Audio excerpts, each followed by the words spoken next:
Uh, I'm Charlie McMillan. I'm the director of the Human Rights Consortium in Scotland, and we're a civil society network organisation. So we exist to bring together human rights defender organisations and individuals who want to learn more about human rights, use it in their day-to-day work, and contribute to the development of democracy and social justice in Scotland.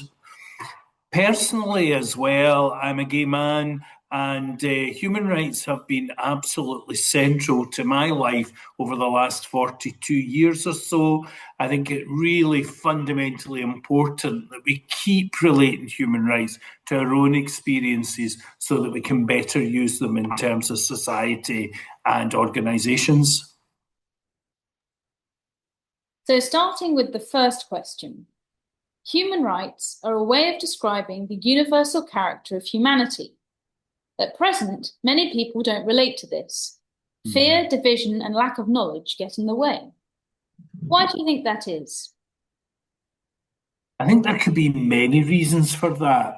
I think one of the biggest is actually that people have been promised the experience of human rights and the betterment of their life and their life experiences over decades, and that has failed to materialize for so many people. Some people are living in abject poverty in our society. Some people are unable to access their human rights in terms of education, in terms of health, in terms of justice, and therefore they feel that it's become a bit of an empty promise for people. So a lot of lip service being paid to it. There's great rhetoric around human rights, but for many people, it's not delivered the change that they have been promised, and the experience of that full enjoyment of their human rights has been limited for them. So, in relation to that, can you offer some immediate and practical steps to help people to recognize their own human rights, to respect the rights of others, and to understand that human rights are, in fact, universal? Yeah, I think that's such a good number of questions there. In terms of what we can do immediately, I think there is all the work that we do in terms of the consortium's commitment to information, sharing information in terms of promoting learning about human rights. Absolutely trying to spread the word about what human rights are, and borrowing from everything that we know in terms of Eleanor Roosevelt's commitment to human rights, about how human rights can make a difference to people in their everyday lives. I think far too often in terms of the human rights discussion, far too often in terms of the human rights story, if you like, we defer to law, we defer to academia. Actually, this is about what difference human rights can make for individuals in their everyday lives, whether it's their right to health, their right to education, their right to an adequate standard of living. Those economic, social, and cultural rights are fundamentally important alongside their civil and political rights. And I think it's that kind of understanding. I think also building on that human rights are the go-to in terms of that moving away from the experience of discrimination. I think we've also get quite confused in our society about the relationship between human rights and equalities. And in fact, for some people, equalities seem to equate to human rights. And I think that isn't the case. I think human rights are the absolute gold standard in terms of what people require to live the lives that they choose and they want to live. Equalities in our current equalities legislative framework are a way of realising that. They're not the end point, they're the means to the end. And I think we've got mixed up in terms of our understanding. Human rights are fundamental. They are everybody's. They belong to everyone simply because they breathe. And we have to be sharing that information. We have to absolutely be pushing forward on that wider understanding of human rights in our lives, making a real and present difference. And then be about, well, and how do we make sure that people are experiencing them? We need political will. We need people actually putting human rights at the front and centre of their thinking, rather than, as I all too often hear, human rights are seen as an add-on, or they're seen as too expensive or a good to do. No, they're not. They're absolutely essential for everyone in their day-to-day lives. And we really need to be pushing forward on that understanding, and making sure that people realise they're for everyone. Human rights are not something we give to people. Human rights are something that they have simply by being. And we have to understand that's for everybody. And that if one person experiences their human rights, we all must experience our human rights at the same time. I hope that goes some way to answering the questions there. Absolutely. Our understanding of human rights adapts to the condition of the world at any time. How would you describe the evolution of human rights over the past 75 years? Wow. I think it's been a tumultuous 75 years in terms of that experience of human rights. I think that much has been achieved. I think there has been real progress. I think the European Convention of Human Rights, the Council of Europe, the European Court are all absolutely fantastic developments that have done so much in the promotion of human rights, and that fundamental legislative underpinning for people in terms of their human rights. So a job well done there. But I think that constant vigilance is then required to make sure that the rollback in human rights does not increase. And we're seeing that, I have to say, sadly, more and more at the moment, in terms of people trying to erode what we have taken for granted, I think, in some cases, in terms of our human rights. We are hearing the growth, that tracking to the right, the growth in that right-wing rhetoric about human rights being about other people, about migrants, or it's about refugees and asylum seekers, or it's about prisoners. No, actually, human rights are about everybody. And we have to rebalance that discussion. And I think, unfortunately, because of the changes that they have brought in, for example, in terms of rights for lesbian, gay, bisexual and transgender people, there has been real progress made, that people then are become almost, they take it for granted. They take the human rights for granted, and then they become an easy target for those that would limit the rights of others, that are looking for scapegoats, that are looking for targets in terms of pushing that right-wing agenda.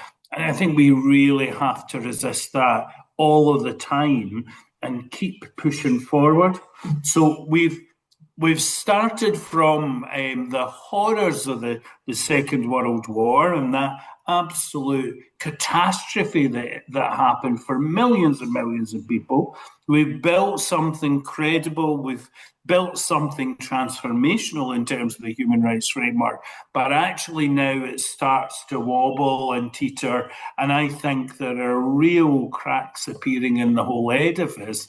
And if we're not careful, we're going to lose what we've all fought so hard for. And that's such the critical part of what we're trying to address in our day-to-day work in the human rights sector in the United Kingdom. What can we learn from the pioneers of modern human rights after the Second World War? Well, I'm really conscious as I speak to you that I am absolutely standing on the shoulders of giants, in terms of Eleanor Roosevelt and David Maxwell Fyfe and many others. They lived through those horrors of the Second World War that I've just mentioned. They had experienced things that I hope never to have to experience and live through in terms of generational trauma, in terms of death and destruction. And I think what they taught us was that vision of something better and different is really fundamentally important. That having seen the worst that humanity could deliver, how do we then absolutely flip that experience and that narrative to focus on the best that humanity can deliver? And I think that's what human rights is all about for me. I think it's about persistence, and those individuals taught us that persistence was essential. I think they taught us that political will and using political will to deliver change is absolutely fundamental as well. I think they taught us that it's not party political either. It's not centred on a specific ideology. It's about a belief in humanity and the betterment of the experience for everyone. And I think that absolutely encapsulates what human rights is about. They're for everyone. They're absolutely about betterment. They're about that quality of life and life experience.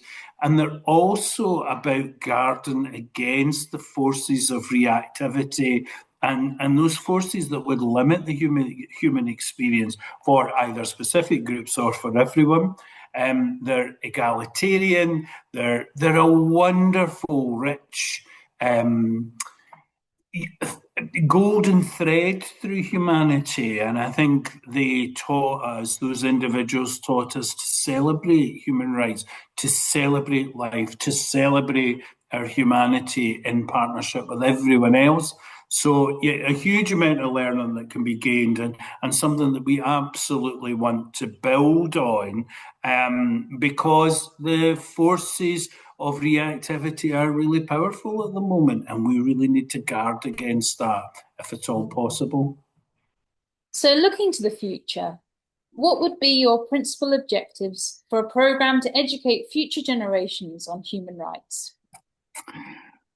Wow. I think one of my principal objectives is to absolutely focus on what Eleanor Roosevelt encapsulated in that famous quote she gave about human rights mattering to individuals in every day of their lives, in small places, close to home. Human rights need to have relevance for people. They need to resonate with their life experiences, and progress has to be measured in their terms, not in societal terms, not in the big picture. But I suppose I'm moving more and more towards an understanding human rights as place-based. I really believe in place-based human rights, whether that's the Human Rights Cities model or any other model that's based in community and neighbourhood. It's based in families. It's based in individual lives. And that's where I think we have real potential, real opportunity in terms of sharing the vision for human rights and the changes that they can make. So as the last question, could we do more to secure human rights? What is the single most important thing that could be done to ensure human rights are secured? Yeah, we could do much more to secure human rights. I think interesting you speak to me as someone who lives and works in Scotland. One of the first things we would say is that we need our Scottish Human Rights Bill. We need a piece of legislation that incorporates our economic, social, cultural rights and the right to a healthy environment, as well as the anti-discriminatory rights and the group protection treaties enshrined in Scots law. They need to be enforceable in a legal way. We've learned through painful experience that goodwill is not enough of its own. We absolutely need to be able to move forward on a legislative basis. We've got the Human Rights Act at a UK level. We could do so much more if those other rights were incorporated at a Scots law level. So I think that's very much part of it. I think also it's about an education programme, an awareness raising programme on a profound level for duty bearers, because I have found in my experience that duty bearers don't understand their human rights responsibilities or get befuddled by the complexities between human rights and equalities, or they feel that in doing equalities they don't need to bother with human rights because they've done it anyway. I think we really need to strip all of these things away for people and say, no, here are the duties that you are responsible for in terms of human rights. And that's at every level of government in Scotland, from the Scottish government all the way down, and also at the UK level, but really focusing on that Scottish level.